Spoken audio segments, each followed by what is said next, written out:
Good evening, sir. Very good evening. Very good evening, Tejeshwar. Greetings from College Dunia. I would like to inform our viewers that Dr. P. Janki Ramadu, sir, is a result-oriented teacher, trainer, researcher, and able administrator with proven expertise and leadership skill. He has an experience of over 30 years, and we are truly delighted to have him on our leadership series, Thoughtful Leaders. Welcome, sir. Thank you. Thank you. Thank you, Tejeshwar. Yeah. So, sir, as the Dean of IMT Nagpur, can you throw some light on its genesis? What was the idea behind the establishment of this institute? Yeah, sure. This Institute of Management Technology has been founded by Mr. Mahendra Nath, who was, from a very humble family, who worked as an insurance agent in the initial stage, and later on, he went on to become an entrepreneur. By being the son of a medical practitioner and the follower of Swami Dayananda Saraswati, Mr. Mahendra Nath imbibed a lot of virtues like value systems, ethics in his blood, and strong determination for service. And that's how, the idea triggered in his mind to do something to the growth and development of the society, particularly the poorest of the poor. So from that idea, he started opening up a few libraries in some of the villages to disseminate the knowledge to the villages. And over a period of time, way back in 1980, he established a trust called Lajapati Roy Educational Foundation, under which he started Institute of Management Technology at Ghaziabad. That is the first unit that he started way back in 1980. And of course, it has taken a lot of strides, IMT Ghaziabad. And he did not stop there. He had a strong passion for education. From being an entrepreneur, he wanted to become an educationalist, and then he went on starting other units. That is, IMT Nagpur was started in 2004, primarily to serve the management graduates in the country. And after that, of course, we also started a unit in Dubai, IMT Dubai. We have a unit, and the latest one being IMT Hyderabad. We have in Hyderabad. So the point that I wanted to tell you here is the genesis of this IMT was in the mind of Mr. Mahendra Nath, who was a great visionary. In fact, very humble man. His aim was to serve the society in terms of spreading the knowledge to the society. That is how it started. That's really great to know, sir. Yeah. Sir, as you have been in various leadership roles, Correct. what is your philosophy of leadership and how would you describe your leadership style? See, as far as the leadership style is concerned, I strongly believe in servant leadership than the supervisory leadership. The educational institution requires altogether a different kind of leadership from the corporate world. Simply because in educational institutions, we deal with the intellectual capital. At times, we find, of course, it is true of many top-notch universities across the globe, the professors in the university would be, much more knowledgeable than the leaders themselves for some time, at times. And that is a great repository of the knowledge creators. You see, we have knowledge creators and knowledge disseminated in the academic institution. So I strongly believe in servant leadership, which aims at aiding, through, building the culture of the trust between the management of the educational institution and the professors and other stakeholders.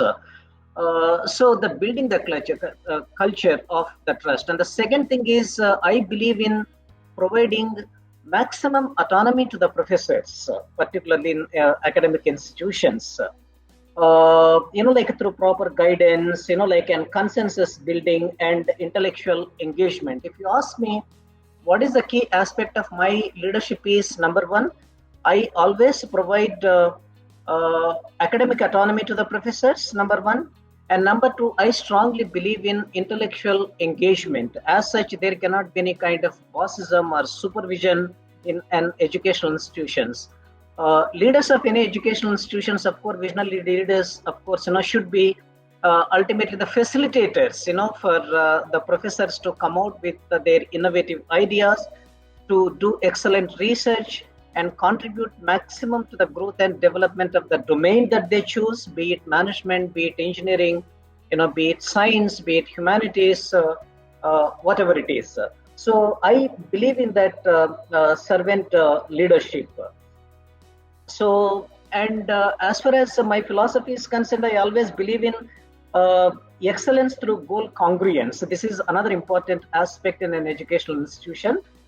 There should be match between an individual's aspirations and organizational's goals as such. Aligning these two things is a great challenge for any leader, for that matter. So I believe in that uh, uh, goal congruence and transforming the students into global leaders, corporate leaders, apart from good citizens of the world. So I believe in this kind of servant leadership, transformational leadership. That's really wonderful, sir. Yeah. Sir, amidst this lockdown, what are your plans for the upcoming batch in terms of induction and classes? See, induction and plan, obviously, this COVID 19 has thrown a lot of challenges, and we are undergoing testing times, of course, the entire globe. As we are all aware, we have resorted to online mode of delivery. And if I'm not wrong, I think this is the first time that the entire world has gone for online delivery of the classes, but at least in India, according to our regulatory agencies, the way we are tackling the situation is going for online classes with high-end softwares. Currently, of course, we are using Microsoft Teams as the platform to go ahead. And apart from this, we have gone for some high-end softwares for evaluation of the students, their performance. You have internal assessment components and the final examination component, term and examination component. We are going for high-end softwares. And apart from this, like our professors continuously stay in touch with the students' communities over emails, over phones, for that matter, even at times, of course, through WhatsApp groups, so we are trying to stay connected with the students to the extent possible. Whenever we face some technical glitches, we always go to the rescue of the students to solve their problems, and we understand the problems of the students, particularly in these challenging times.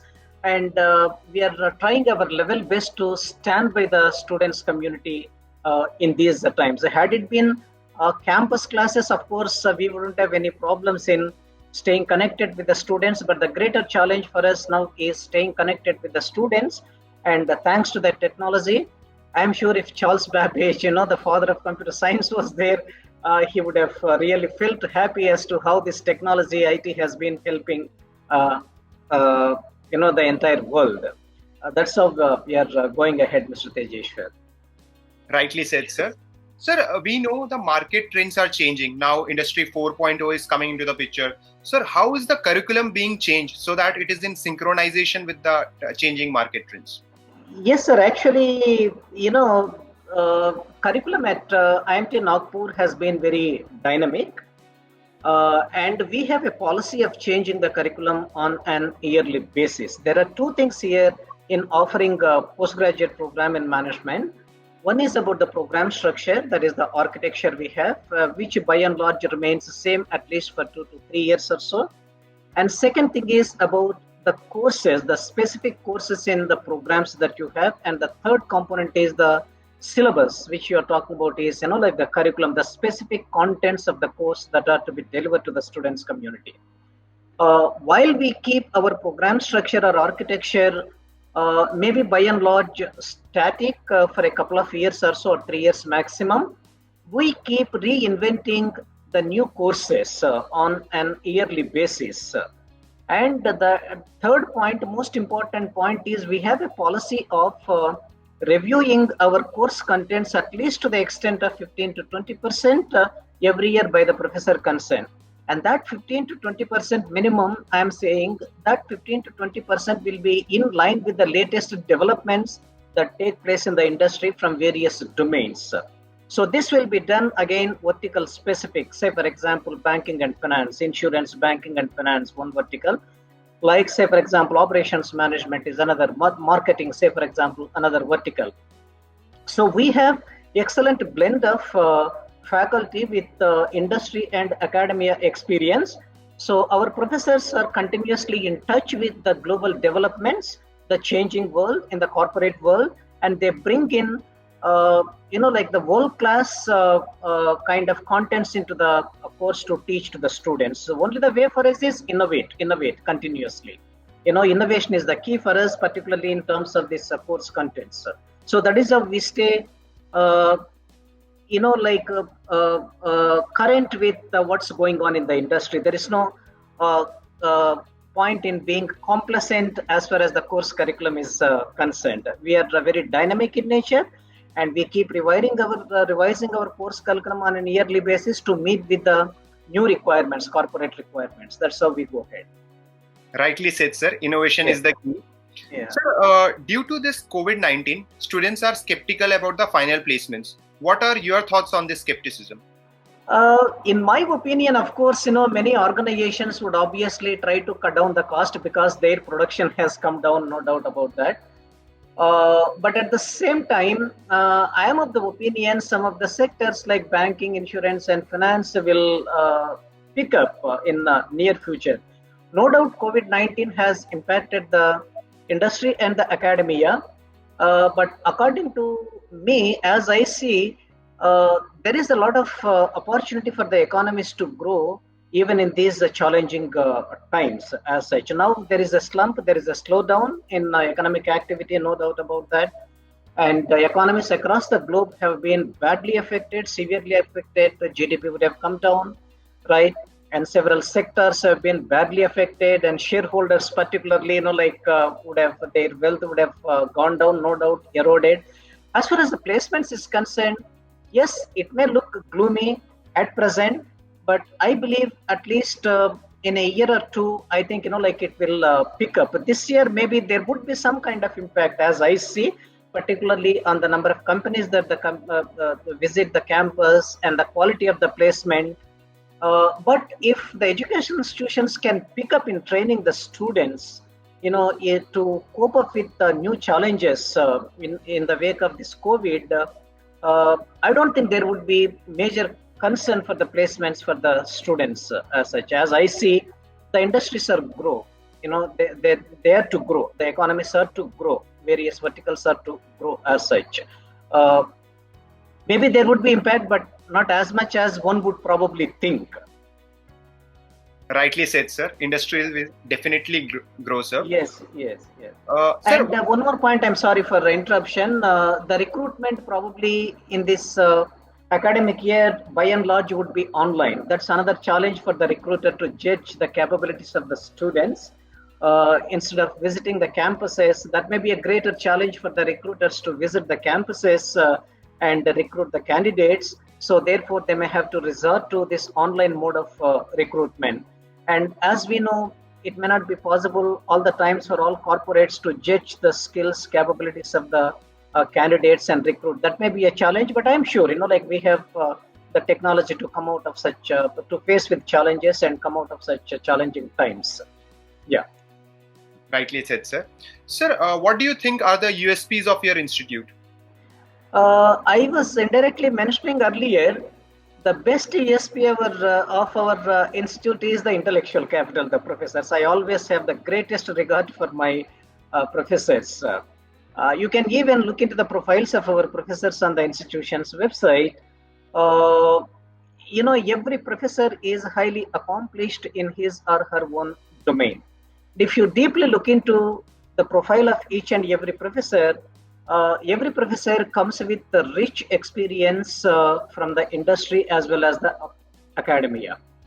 And I can say almost 90% of our professors are doctorates and great researchers. Our professors do publish excellent research papers in the world-class journals and bring in that research experience into the classroom environment. So that is how they ensure experiential learning inside the classroom. That's one thing. And second thing is our professors are always accessible to the students. This is another important aspect to the students community these days. So the first USP of our institute is definitely the professors. I'm sure other institutions too have, but we still take a lot of pride in our own professors. And the second thing is the campus, world-class campus we have, the greenery campus we have, and sustainable campus we have, and we have excellent learning resource center with the latest softwares available on the campus and the databases. Particularly education and research based databases. These databases are of highly used to the students. They're highly useful to the students community in carrying out the assignments given by the professors or in carrying out practical, hands-on projects given by the professors to the students as such. So these are some of the USPs of our and brand name, of course, you know very well. IMT group of institutions is a well-known brand in the country, and that brand of course is built over a period of time by the professors themselves. The brand name doesn't come simply like that. It's established. There are contributors to the brand name, and the key contributors to the brand name are professors according to the intellectual. That's really great to know, sir. Yes. Sir, what are some of the biggest challenges you see for higher education in India, and how NEP will impact Indian education system? Yeah, recently, of course, NEP has been announced by Ministry of HRD. I was just going through some of the snippets and some details of NEP. The greatest challenge that we find is probably falling in line with the global scenario. Because you see, as you have already known, the entire world has gone for 4 years graduation program quite long ago, most of the Western countries. And even for admissions into post-graduation, top universities across the globe require the candidates to have 4 years graduation, for post-graduation program. It's at least good that Government of India has come out with this new education policy and decided to start offering 4 years graduation. But another challenge, as I was going through this NEP announced by Ministry of HRD, is about common fee structure and certain regulatory mechanism for educational institutions in the country. I'm a bit skeptical about implementation of the provisions of these educational policies, because controlling regulatory mechanism, controlling the number of institutions across the country is a greater challenge for the government. And also, as you must have noticed, there was phenomenal mushroom growth of educational institutions in the country. You must have seen about this engineering institutions in the country. There was a talk some 2 to 3 years back, if you know, most of the educational institutions in the country were shut down simply because of quality problems, quality of education problem. And another problem that we still have in the country is the gross enrollment ratio, GER. This is one of the most important parameter of the measure of one of the important measures of the education literacy in any country. You see, in the Western country, in the US and other countries, this gross enrollment ratio is very high, whereas in India it is still 25 to 30%. It is still hovering between 25 to 30%. So according to me, the government must still take some measures to flip this gross enrollment ratio to, of course, it has in its vision to increase it to 35%, 40%, 50%, no doubt about it. But meeting the target requires a lot of efforts by the government and educational institutions. Like today we have both. It's good at least that government has thrown this education to private sector at least. Now we see a lot of foreign institutions coming into the country. That will be the greatest challenge for the educational institutions in the country. If you see their programs, their curriculum, the delivery, evaluation mechanism in foreign universities totally different from what we have in the country. At least to a larger extent, barring a few institutions, tier 1 institutions, but that will be a greatest challenge. Competition would be a greatest challenge for the country. Rightly said, sir. Yeah. It would be a great challenge. Yes, absolutely. Sir, what are your expectations from the students who are going to be the part of IMT family from this year onwards? I always keep telling Mr. Tejeshwar, wherever I go, the students, I expect them to be open-minded, adaptability to the new culture, new environment. I find majority of the students, of course, in India, admissions, candidates to postgraduate program in business management, by and large, they come without any experience. In the sense, we get fresh graduates. Maybe there could be some percentage of the students with work experience, but that is a minority. We still have fresh graduates into management programs in the country. My expectation is that the students must be open-minded to adapt to the new culture, new environment, new corporate world, like that. And second thing is that willingness to unlearn is this is one of the most important challenges that I have been facing with the students. As a learner, one should be willing to unlearn. Unlearn what? Unlearn some of the things that they would have learned during their graduation.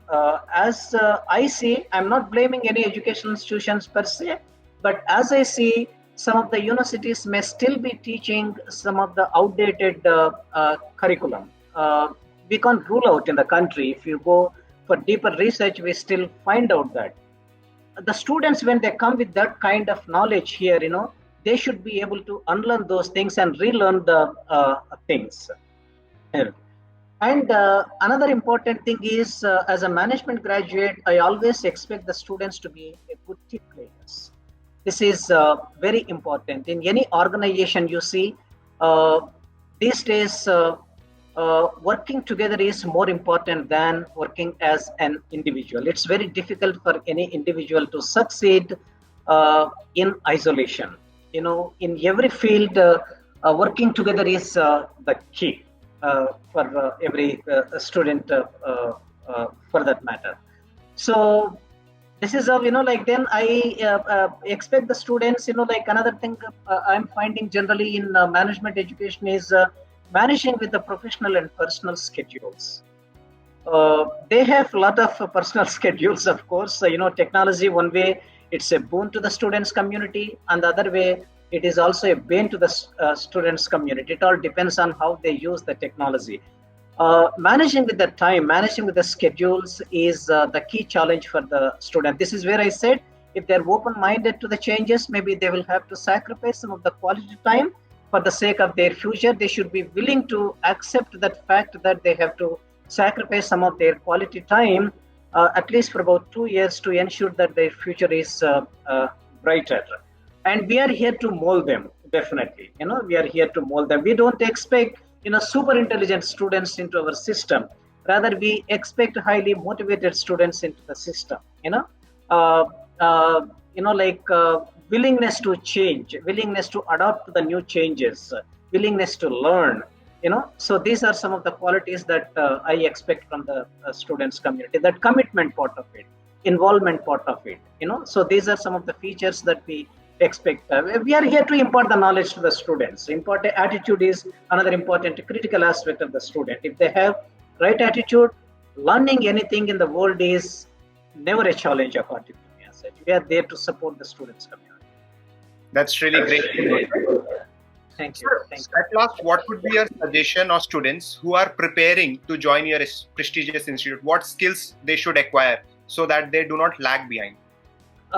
In my personal opinion, in the light of current scenario, in the wake of COVID-19, I believe they should be very fast enough in picking up these tools for education, number one. And second thing is they should be fast learners. They're very fast in learning the technology. I'm not saying no. They're young blood. They're definitely, much faster in technology, no doubt about it. But, fast learner with regards to the business education, they should continuously keep themselves updated about what's going on across the corporate world. And that's how they should have daily habit to watch the business news channels and read dailies, for example, either e-versions or print versions, and keep completely updated on the new developments from the corporate world, what's going on.